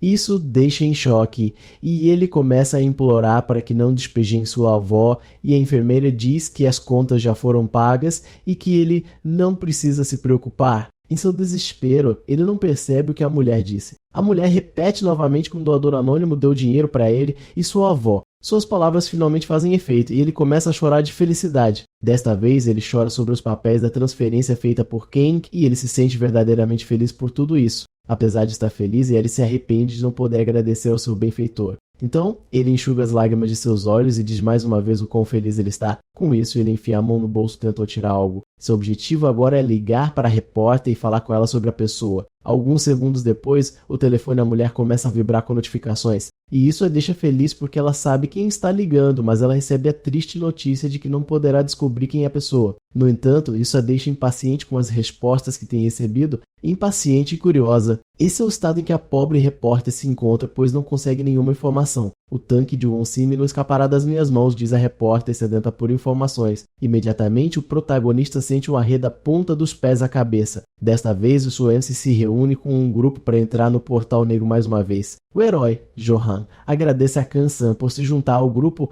mas adverte sobre os riscos de prosseguir com uma névoa tão densa. Outro herói de nível I, também conhecido como Jun Shen, se pergunta o que a equipe de exploração está fazendo para não ter avisado sobre a névoa. O caçador de nível D escolhe não dizer nada, pois também não sabe o que está acontecendo. Mas o Messi reclama da névoa aparecendo justo quando ele chega e questiona se isso seria coisa do karma. Ele então diz que isso é um problema que infelizmente não podem resolver. Ele continua explicando que devido à névoa, a visibilidade será baixa, mas ainda podem distinguir coisas dentro de cerca de 10 metros. Com isso, outro cara pergunta se o que o Messi está dizendo significa que eles deveriam apenas esperar às cegas. No entanto, canja um pote com formigas de sua bolsa, o que pode ajudá-los a navegar melhor. Algum tempo se passa e a área ao redor é completamente destruída devido a batalhas intensas. Jun fica se perguntando que tipo de idiota traz formigas para um ataque e diz que nunca ouviu falar de tal estratégia. Enquanto o MC espalha o líquido pegajoso, Shan duvida se deveria segui-lo cegamente. Jun-chan reclama que a visibilidade ainda está ruim e é quando, do nada, o sino de alarme começa a tocar. Isso faz com que Kang fique em guarda e dobre sua atenção. Ao mesmo tempo, uma criatura enorme começa a emergir das sombras. Com os monstros se aproximando, o Messi avisa sobre sua chegada e entra em posição de batalha. Os três caras usam as rochas como cobertura para se protegerem dos ataques. Enquanto isso, o curandeiro treme todo só de ouvir os passos do monstro. Uma das formigas mutantes se aproxima das rochas besuntadas com mel. Aquele mel os leva a um frenesi e elas começam a fazer ruídos diferentes. O protagonista começa a atacá-las uma por uma enquanto sua habilidade de defesa aumenta em 5%. Ele crava sua espada no corpo da formiga e consegue derrubá-la como Vasco. Enquanto ele estava focado em atacar uma única formiga, as outras as aproveitaram para atacar juntas. Mas esse ataque traiçoeiro não é suficiente para derrotar Kang, que consegue se proteger. No entanto, uma formiga surge das cinzas e quebra a rocha, fazendo com que ele seja atacado sem nem sequer poder retaliar. Sem piedade, a formiga começa a desferir golpes em um ponto muito sensível de sua cabeça. Mas o MC consegue se libertar e desfere um golpe que a corta ao meio. O arqueiro dispara uma de suas flechas. Suas flechas são precisas e ele consegue uma morte dupla no local, mas como nada nunca pode sair perfeitamente, uma das flechas quase acaba acertando o protagonista e isso abre uma oportunidade para um mutante se aproximar deles. Pelo menos era o que eles pensavam, mas foi dividida em dois. O ruivo levanta seu machado sujo com restos de monstros enquanto suspira de alívio. Isso deixa o cara impressionado com as habilidades dos dois, mesmo que eles não pareçam estar quase todos coadados. No entanto, o mesmo não pode ser dito para o curandeiro. Em um momento de alívio e descanso, um som estrondoso ficou pela área, assustando a todos. Isso também surpreende o MC assim que o sistema começa a aprimorar ainda mais suas habilidades. Mais e mais formigas começam a aparecer. Os sons são tão altos que eles não conseguem dizer de onde estão vindo. O curandeiro, aterrorizado, não consegue acreditar no que está ouvindo. Formigas aceleram seus passos em direção ao grupo. Uma delas consegue atacar o curandeiro, que usa seu cajado para se proteger, mas o ruivo percebeu a tempo. O ataque é iminente e tudo que aguarda o curandeiro é uma dor esmagadora. Zhang Shan não consegue entender por que o cara está sendo tão estúpido. Todos estavam preocupados com o que poderia acontecer, exceto o MC, que conseguiu chegar a tempo e salvar o curandeiro. No entanto, a formiga ainda consegue morder algo. O que estava mordendo, na verdade, era o braço de Kang. A formiga morde com mais força, mas o protagonista reforça seus braços, então nada de ruim acontece. Com isso, o sistema ativa sua habilidade de corpo de ferro, tornando-a ainda mais resistente. Sem segundas chances para a formiga, Kang a derrota com um único golpe. Um corte limpo e preciso foi tudo o que foi preciso. Comandando respeito no campo de batalha, ele espera por oponentes mais fortes. Desta vez, o sistema notifica que toda a atenção do monstro agora estará focada nele. Mais e mais formigas estão sendo derrotadas. O arqueiro suspira e não consegue acreditar no que está vendo. Isso faz com que seu grupo comece a questionar o quão forte ele realmente é e perguntar se ele mente. Por alguma razão, o arqueiro de orelhas pontudas cora um pouco ao olhar para o MC. Então ele pergunta a Kang o que ele fez para ficar tão forte em tão pouco tempo. Essa pergunta desencadeia flashbacks de tudo que ele passou no centro de treinamento, toda a dor que sentiu. Obviamente, ele não pode dizer o que fez ou o que passou, então ele simplesmente responde que apenas trabalhou duro. Para evitar mais perguntas, ele muda de assunto e diz que deveria dizer ao grupo que tudo o que aconteceu foi culpa dele. O ruivo com o machadinho diz que com Kang ali não há motivo para se preocupar com coisas imprevisíveis que possam acontecer. Kang, por sua vez, agradece a ele por tal consideração e Jun diz que nunca teve um tanque tão bom em sua equipe. Mas Jun, embora satisfeito com os resultados da batalha, não concorda com uma coisa. Ele olha para trás e critica o curandeiro, dizendo que ele não fez nada e questiona por que ele está no grupo. Essas palavras fazem Kang refletir e concordar com a afirmação de Jun. Ele continua dizendo que enquanto o ruivo lidava com as formigas por trás, o arqueiro e ele cuidavam das da frente. No entanto, isso não se aplica ao curandeiro mago que apenas se escondeu atrás das rochas.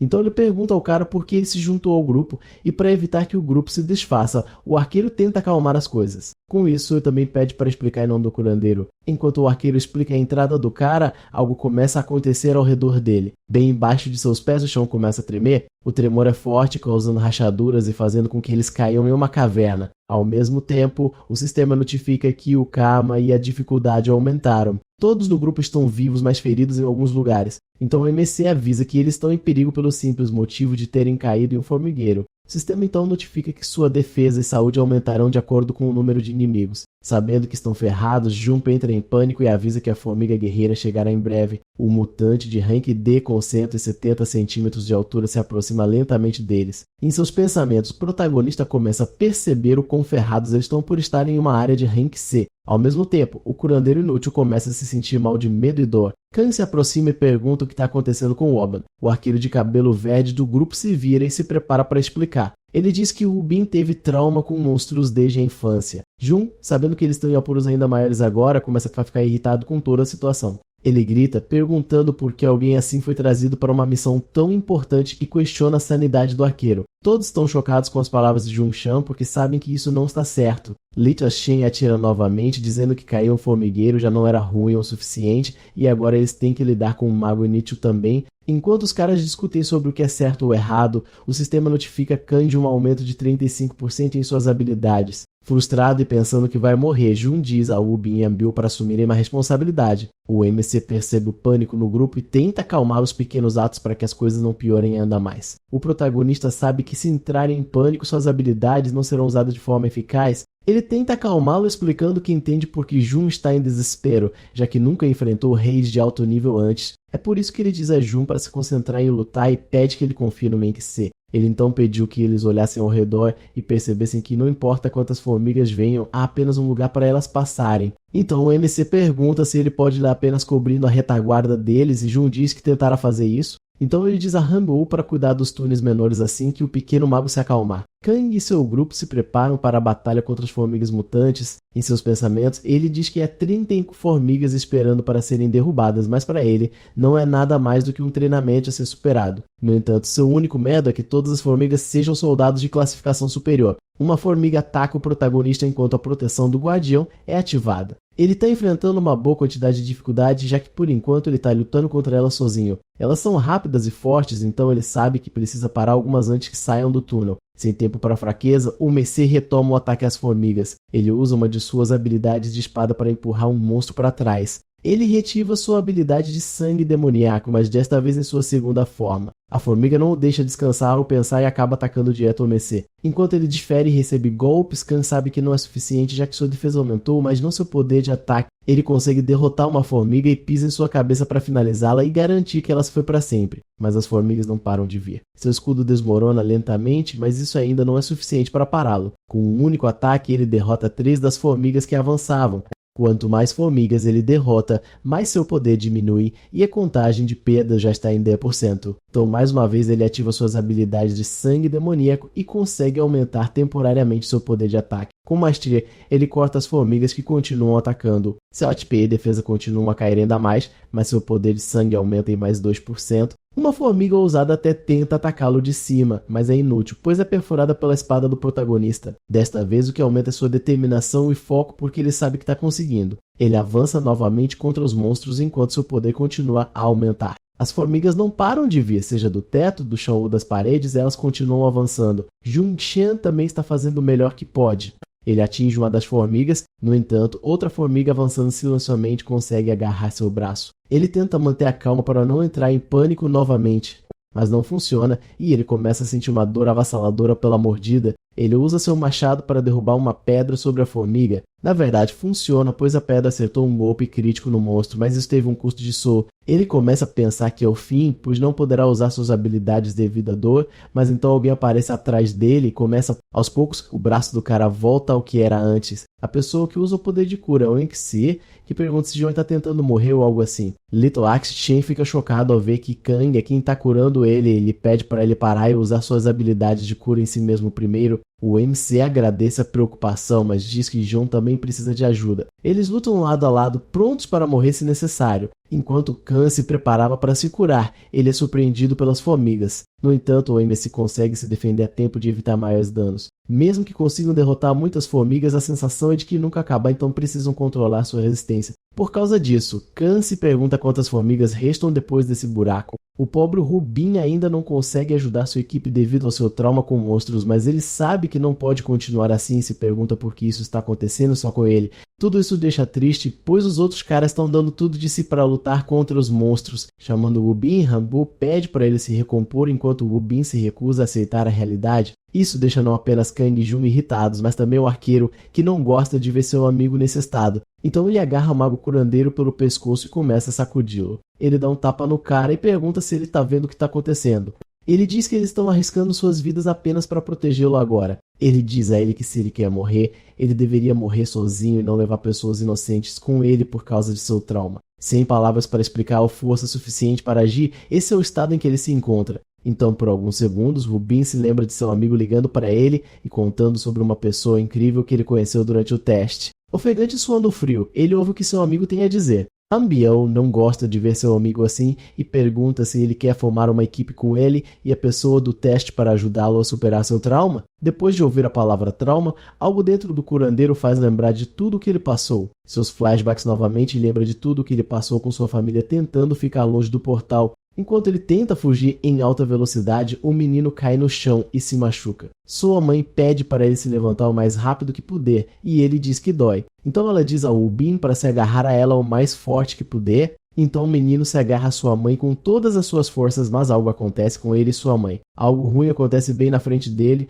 e o Rubin começa a chorar. Voltamos ao presente, onde o Rubin se encontra em uma situação complicada, mudar ou permanecer quem ele é, mas os flashbacks parecem ter tido um efeito, pois sua expressão mudou. Então ele diz a Hanbyo que fará o seu melhor. Ele fecha os olhos e se concentra no que tem que fazer para mudar e diz que não quer ver ninguém morrer por causa dele. Partículas de mana começam a emanar de seu cajado de conjuração. Devido à alta concentração de mana, a atmosfera do lugar também muda. Enquanto Khan luta, o sistema notifica que algo está errado. O sistema continua repetindo sobre um erro desconhecido. Enquanto isso, o mago começa a se concentrar em um nível absurdo. O arqueiro faz o possível para proteger seu companheiro. Ele abre os olhos e vê todos os seus amigos fazendo o melhor que podem. Khan está encurralado pela formiga, mas não desiste. Finalmente, o Woman vai despertar e se tornar fera fora de sua jaula. Sua magia é tão forte que o lugar inteiro é consumido por chamas. A salamandra de Yosemite é forte o suficiente para destruir toda a área e o calor infernal se instala dentro da caverna, avançando em direção aos inimigos de seu invocador. A salamandra não para nem por um momento,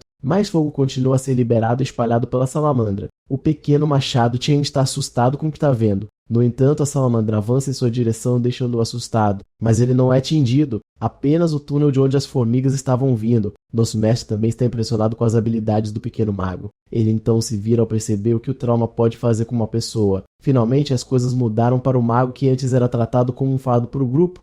Enquanto o Obi se concentra em queimar todo lugar, ele é chamado. O protagonista pede que ele desmorone o buraco de onde as formigas estão vindo e diz que essa é a única maneira. Apesar do poder monstruoso de Oban, ainda não é suficiente para impedir o avanço das formigas. Então ele está pronto para fazer o que nosso herói pediu, mas as formigas também estão determinadas e não vão parar de avançar. No entanto, um desses monstros consegue se aproximar do mago. Sabendo que não pode deixar tudo para o menino, o protagonista também se prepara e ativa sua habilidade de escudo. Então ele levanta sua espada apesar da dor e exaustão. Ele atinge a formiga soldado. Com isso, a formiga que estava focada no mago se volta para o nosso herói. Ele parece capaz de atacar novamente, permitindo-lhe proteger Rubin. Agora seguro, o invocador começa a fazer o que o mestre mandou. Ele finalmente consegue bloquear a passagem para que as formigas não consigam passar.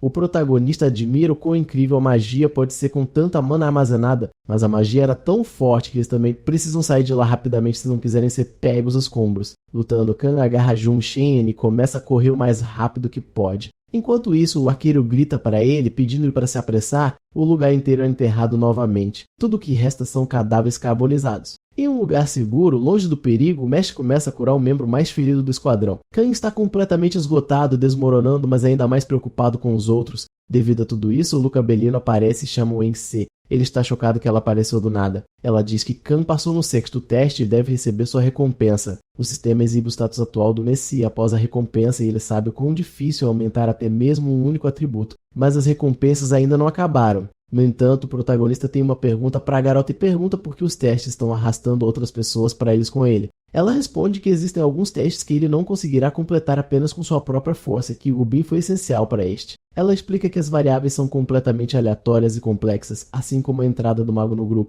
Ela continua dizendo que ele entendeu mal se pensava que fazer o teste sozinho seria mais fácil e que no final é tudo apenas seu karma. Ela termina a explicação dizendo que tudo que ele precisa fazer é calar a boca e se concentrar em passar por quaisquer provações que possam vir. Fazendo um gesto com a mão, ela pergunta se ele entendeu, enquanto Kang está no fundo com uma expressão séria. Ela então diz que se ele entendeu tudo, ele deve retornar à realidade imediatamente.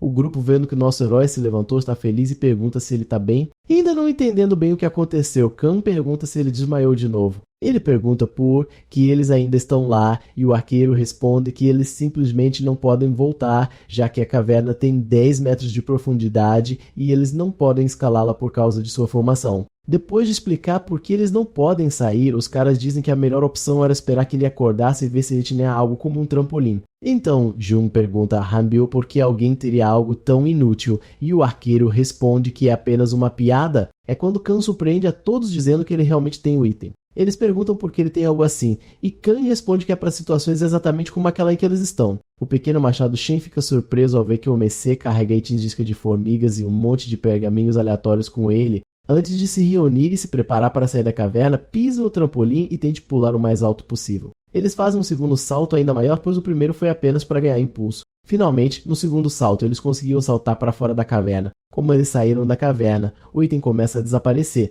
O sistema notifica que o item de uso único desapareceu de seu inventário. Então o grupo de Kang retorna ao quartel-general dos caçadores e relata o fracasso, e com isso, a divisão, reconhecendo o erro, concede-lhes acesso a um novo ataque. Os outros 3 decidiram que isso não deveria se tornar um problema maior e assim, o assunto foi resolvido entre eles. Mesmo assim, o MC sente medo, pois isso pode acontecer novamente no futuro, e se descoberto, eles podem até ser banidos. Enquanto ele está pensando sobre as consequências, alguém agarra sua mão e o cumprimenta. Ele vira o rosto para o lado e se pergunta por quê. O segurando mão de Kang pergunta se eles podem fazer o próximo ataque juntos e que ele trabalhará ainda mais para não ser um fado em um full ataque novamente. As palavras de Rubin deixam nosso herói feliz. Ele responde que eles são um grupo e não devem te preocupar. Com isso, os outros 2 começam a se perguntar sobre a palavra nós somos, e é explicado que Kang usa palavras estranhas quando as coisas estão estranhas. Jun Shen lembra que Kang mencionou que ainda não assinou com nenhuma gestão. Após a conversa no Tige dos Caçadores, os caras se despedem. Enquanto Jun se afasta do grupo, ele começa a ligar para alguém no seu telefone. Então o edifício da administração Qiansan é mostrado ao fundo. Alguém é ouvido falando ao fundo dizendo sim e que eles entenderam. A senhora ao lado da mulher mais velha pergunta que tipo de ligação a faria suspirar assim. Ela responde que estava falando com um pequeno Machado Shan e que eles supostamente deveriam contratar um caçador de nível. Surpresa, a outra mulher pergunta o que ele está pensando em dizer algo assim e a primeira mulher também tenta entender. Com a recomendação de Ken, a mulher começa a pesquisar e descobre que não muito tempo atrás ele não era nada mais do que um nível Fi. Ela então lembra que Jun disse a ela para não julgar com base em dados, mas sim em habilidade, e explica que o mestre é o melhor caçador que ele já viu. Ela sabe que se não ajudar os pequenos atos, isso se tornará um problema maior mais tarde por causa de seu drama. Numa planilha de recrutamento, ela observa que foi uma recomendação de Yong Shenhue. A impressora começa a imprimir a recomendação de Kang. Um cara recebe e se pergunta quem é a pessoa na recomendação. Enquanto questiona o nome de Kang, seu superior aparece e pergunta quem é a pessoa, dizendo que nunca focusou. Ele pede para ver os papéis e fica surpreso ao ver que um ranking recebeu uma recomendação. Alguns figurantes ao fundo dizem que Min Hyuk está causando problemas de novo e o supervisor responde que ele não está incomodando ninguém. O supervisor pergunta a Min Hyuk se Kang é a pessoa que ele tentou recrutar antes e falhou. Então ele critica o pobre coitado, dizendo que se Nossa Senhora passar na seleção de Kim Sang, vai custar caro para eles porque Min Hyuk não tem olho para o talento. Sarcasticamente, o outro cara agradece pelo ótimo trabalho que ele vem fazendo. Depois de tanta crítica, ele fica parado sem responder ou dizer nada. Pelo menos é assim que parece até ele começar a amassar o papel. Então ele transforma o papel em uma bola de lixo. Enquanto isso, o Messi está fazendo barras para construir uma grande dorsal, e não para de treinar nem por um minuto. Um som de notificação interrompe seu treinamento. Então ele enfia a mão no bolso e pega o celular para ver o que é. A notificação veio com um link para ser aberto. O link em si foi enviado de OnSIM e é apenas mais um link eletrônico que tem sido enviado frequentemente. Com isso, quem começa a pensar que se ele se tornar um Range, ele será enviado para diferentes lugares. Então ele segura o telefone com força e pede que todos fiquem seguros. Enquanto isso, a frota de Rangers segue em direção ao campo de batalha. Todos estão tensos sobre o que vai acontecer lá, incluindo o cara que o MC ajudou. Eles chegam ao local da batalha e todos saem do caminhão. O tenente diz que a missão dos caras é resgatar civis e eliminar os monstros, e que eles não devem baixar a guarda, porque se o fizerem, seus companheiros de equipe podem morrer. O esquadrão de extermínio faz seu trabalho de forma eficiente. Os monstros mutantes caem por um. Mesmo que a destruição se espalhe, os monstros estão diminuindo gradualmente. Ao fundo, alguém grita para os soldados se mudarem para o próximo local e assim eles fazem. Os soldados começam a se reposicionar. Eles patrulham a área para verificar se é segura e para encontrar civis ou monstros. Um soldado vigilante começa a pensar no ódio que sente pelos Gnolls. Mas apesar de inspecionarem a área, eles não percebem que há monstros bem acima deles. Devido ao movimento das criaturas, as pedras começam a cair. O combatente então percebe e lamenta pelos caras que os monstros estão vindo da parte superior da área. Com isso, eles atiram nas criaturas e são avisados para não deixar nenhum escapar. O lugar todo começa a desabar devido às balas e aos Gnolls. Um dos Gnolls tenta fugir, mas uma pedra cai em cima dele. Uma nuvem de fumaça sobe devido aos detritos, causando baixa visibilidade. Os soldados, ainda com baixa visibilidade, conseguem ouvir seu camarada gritar que está sendo atacado pelo monstro. Mas apesar de estar em perigo, o soldado consegue bloquear a mordida do monstro enfiando sua arma na boca dele. Então seu camarada estende a mão e começa a puxar seu amigo. Saindo debaixo do monstro, o combatente com Zig diz que essa é a razão pela qual ele o odeia.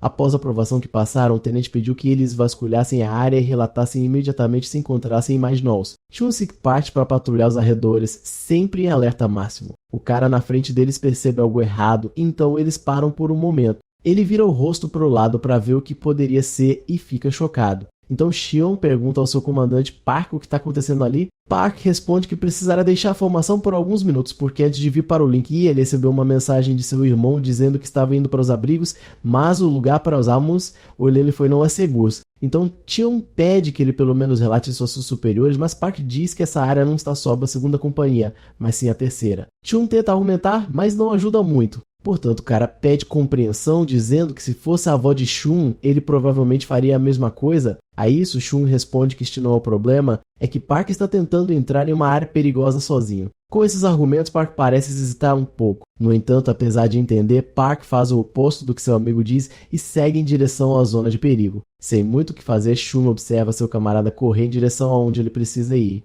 Ele corre o mais rápido que pode para chegar lá rapidamente e manter sua família segura. No entanto, seu amigo aparece correndo ao lado dele e diz que não pode deixá-lo sozinho. Então Park adverte sobre o perigo e pede a Shun para retornar à zona segura. Logo após as palavras de seu comandante, o outro cara responde que não importa para onde ele vá porque Shun também vai. A única razão pela qual ele está acompanhando seu amigo é porque ele acha que Kang faria o mesmo.